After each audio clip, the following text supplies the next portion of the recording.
याद रखिए वह दिन दूर नहीं जब आपके हाथों से पावर हटेगी और फिर आप ऐसे बन जाइएगा। ऐसे नमस्कार प्रणाम देश के तमाम शिक्षक अभ्यर्थियों का मैं हरिकृष्ण प्रकाश अपने साहित्य आजकल के इस चैनल पर स्वागत करता हूं, अभिनंदन करता हूं। साथियों, तमाम शिक्षक अभ्यर्थियों को आज इस हालत पर लाकर छोड़ने वाले ऐसे बिहार के शिक्षा मंत्री प्रोफेसर चंद्रशेखर जी का हाल बहुत ही खराब हो चुका है। मेरे प्यारे साथियों, ये वही शिक्षा मंत्री हैं जो गुणवत्तापूर्ण शिक्षा की बात करके लगातार हम सबों से वादा करके इन्होंने वादा खिलाफी करने का काम किया और आज हम तमाम शिक्षक अभ्यर्थियों को इस हाल में पहुंचा दिया है। ये वही शिक्षा मंत्री साहब हैं जो तमाम शिक्षक अभ्यर्थियों की पीड़ा पर ठहाके लगाकर हंसते थे। आज तक शिक्षा मंत्री साहब तमाम शिक्षक अभ्यर्थियों के लिए एक भी कदम सही नहीं उठाने का काम किया और हम तमाम शिक्षक अभ्यर्थी लगातार उनसे हाथ जोड़कर निवेदन करते रहे कि हे हुजूर, कम से कम हम सबों का तो कल्याण कीजिए। आपके पास पावर है, पद है, आपके पास वो ताकत है जिसके माध्यम से आप अपने समाज के युवाओं को बदल सकते हैं। आप अपने समाज में शैक्षिक जितने भी व्यक्ति हैं उन्हें आप उनके जो मार्ग है उनको आप दिला सकते हैं, उनको मंजिल तक पहुंचा सकते हैं। हम तमाम शिक्षक अभ्यर्थियों को कुछ नहीं सुना जाता था, जा रहे हैं एकदम ज्ञान के विरल धारा बहाते थे, प्रेम की बात किया करते थे, रामायण की बात किया करते थे, विवादों में घिरे रहते थे। लेकिन ये शिक्षा मंत्री साहब, आइए ही फोटो पहले देख लीजिए, यही वो शिक्षा मंत्री साहब हैं जिनको लेकर के तमाम तरह की खबरें बिहार ही नहीं बल्कि पूरे देश भर में चलता था। क्यों जानते हैं? क्योंकि ये ऐसे शिक्षा मंत्री हुए जो शिक्षा के क्षेत्र से हट करके काम करने का इनके पास जुनून था। हम लोग तभी भी इनको याद दिलाते थे, शिक्षा मंत्री साहब अपने पद का दुरुपयोग मत कीजिए। आज आप तमाम शिक्षक अभ्यर्थी किस रूप में शिक्षा मंत्री को देख रहे हैं, इस चीज का आकलन आज हमारे इस वीडियो के माध्यम से कर लीजिएगा और क्या हो रहा है इनके साथ आज आपको पता चलेगा। इसलिए अहंकार किसी को नहीं करनी चाहिए मेरे प्यारे साथियों। आप दूसरे को प्रताड़ित कीजिएगा तो आपको भी प्रताड़ित करने के लिए एक से एक बढ़कर इस धरती पर है। वह दिन दूर नहीं जिस दिन हम सभी गर्दनी बाग में बैठे होते थे, आंदोलन करते थे, आपके लिए जो है कि निवेदन करते थे कि आप तमाम सत्ताधिकारी हम लोगों की बातों को सुनिए, मांगों को सुनिए, नियोजित कीजिए। लेकिन यही वो शिक्षा मंत्री साहब हैं जिन्होंने अलग अलग फरमान जारी किया, गुणवत्तापूर्ण शिक्षा लाएंगे चाहे इनके पास गुण हो या ना हो। लेकिन क्या कहें साथियों, 4 साल से हम लोग संघर्ष करने के बाद आज बीपीएससी की तैयारी में लगे हैं। हमारे जितने भी तमाम शिक्षक अभ्यर्थी हैं सभी परेशान और मानसिक रूप से प्रताड़ित हो चुके। कई साथी तो साथ छोड़कर ऊपर भी चले गए और वो महिला साथियों की पीड़ा को भला कैसे कोई समझ सके, जिसको कि अपनी घर भी देखनी है, अपने बच्चों को भी देखनी है और साथ ही साथ अध्ययन भी करनी है बीपीएससी जैसे। इन तमाम ऐसे सत्ताधिकारी का क्या हश्र होगा वह इसका जीता जागता प्रमाण है मेरे प्यारे साथियों।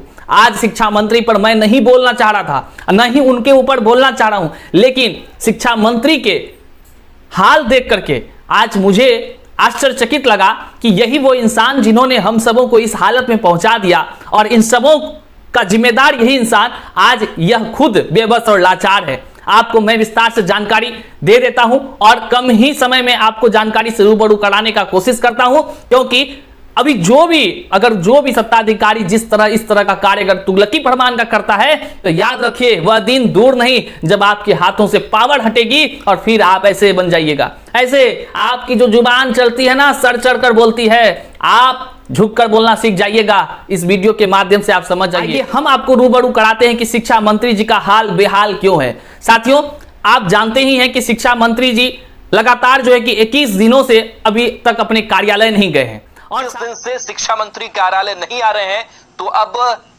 के पाठक की शिक्षा विभाग चला रहे हैं, कई जिम्मेदारियां वो निभा रहे हैं, अपर मुख्य सचिव फैसले ले रहे हैं और साथ ही साथ विभागीय कोई कार्य नहीं हो पा रहा है। यहां तक कि इनके विभाग का जो भी कार्य है तो जान नहीं रहे हैं अभी कौन कर रहे हैं, लगातार तुगलकी फरमान जो सुना रहे हैं। तो इनका जो कर्तव्य है, इनका जो कार्य है वो भी कोई कर रहा है। अब आप सोचिए, आप घर के मुखिया हैं लेकिन सारा फैसला कोई और ले रहा है तो आपकी क्या इज्जत रह गई? आपकी इज्जत वो भी आपके ही बिहार में क्या रह गई, ये सोचने वाली बात है। और उसके बीच क्या रह गई जिन्होंने चुन करके आपको यहां तक पहुंचाने का काम किया। शिक्षा मंत्री साहब, अब तो आपका अकल ठिकाना आ गया होगा। अब तो आप समझ रहे होंगे कि आप जिन तमाम युवाओं को धोखा देने का काम किया, आप जिन युवाओं को परेशान करने का काम किए, आपको एक व्यक्ति पूरे समाज में आपको परेशान करके रखा हुआ है। आइए दोस्तों आपको एक और चीज सुनाते हैं। शिक्षा मंत्री साहब जन कल्याण हेतु वह जो है कि राजद कार्यालय में बैठ करके लोगों की समस्याओं को सुन रहे थे। वहीं पर एक महिला आती है, अपनी समस्या को बताती है और साथ ही साथ शिक्षा मंत्री जी अपने पीए को कहते हैं भैया लगा दो फोन तो उस डीएम साहब को, और उस डीएम साहब को कॉल लगाया जाता है। डीएम साहब से उनके जो पीए हैं वो कहते हैं कि हमारे शिक्षा मंत्री साहब आपसे बात करना चाहते हैं। डीएम साहब जैसे नाम सुनते हैं कहते हैं भैया रहने दो, मेरे पास अभी समय नहीं है, बाद में मैं बात कर लूंगा। आप देखिए इस वीडियो को। बात भी करेंगे, बात करने का प्रयास किया तो उनसे बातचीत ना हो पाई। उधर से हमारे पीएस के माध्यम से रिस्पॉन्स आया कि हम बाद में बात कर लेंगे। तो आपने देखा कि वो साफ शब्दों में कहा कि अभी समय नहीं है, बाद में बात कर लेंगे। और शिक्षा मंत्री जी का जो हाल पहले से बुरा था उस पर और ही नमक छिड़क दिया गया। कुल मिलाकर शिक्षा मंत्री जी से कुछ नहीं हो पा रहा है। क्यों नहीं हो पा रहा है? और कुछ बोल भी नहीं पा रहे हैं। वो जो इनका तमक था, धमक था, वो जो जुनून से एकदम ज्ञान के विरल धारा बहाते थे, शिक्षक अभ्यर्थियों को कहते थे कि भैया तुम एग्जामें दे दोगे तो क्या हो जाएगा, अभी जिस परीक्षा के दौर से गुजर रहे हैं वही समझ रहे हैं उनकी क्या हैसियत रह गई है, उनकी क्या अभी माहौल बना हुआ है बिहार में उनको लेकर, वो खुद अपने आप को देख रहे होंगे और आकलन कर रहे होंगे। शिक्षा मंत्री साहब, हम आपको इस वीडियो के माध्यम से कहना चाहेंगे कि अब भी देर नहीं है। आप जिस प्रकार से तमाम शिक्षक अभ्यर्थियों के लिए काम करने का नहीं सोचे थे वह भी आप कर बैठे। आखिर क्यों हम सभी को इस हालत में पहुंचा दिए हैं?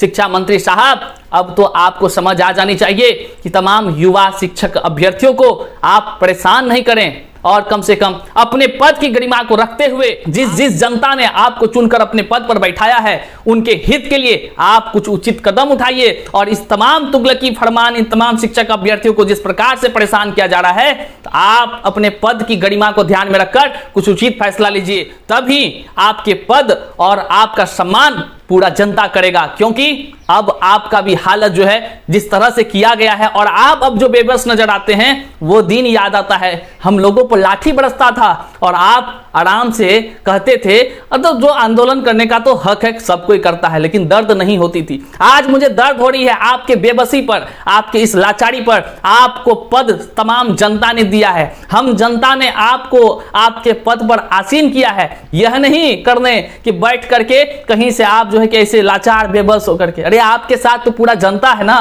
तो फिर क्यों बेबसी? समझ रही होंगे हमारी बातों को। तो तमाम शिक्षक अभ्यर्थियों से निवेदन करेंगे कि आप किस रूप में शिक्षा मंत्री के अभिवर्तमान के कार्यों को देख रहे हैं, आप कमेंट बॉक्स में हमें जरूर कमेंट कर बताएं।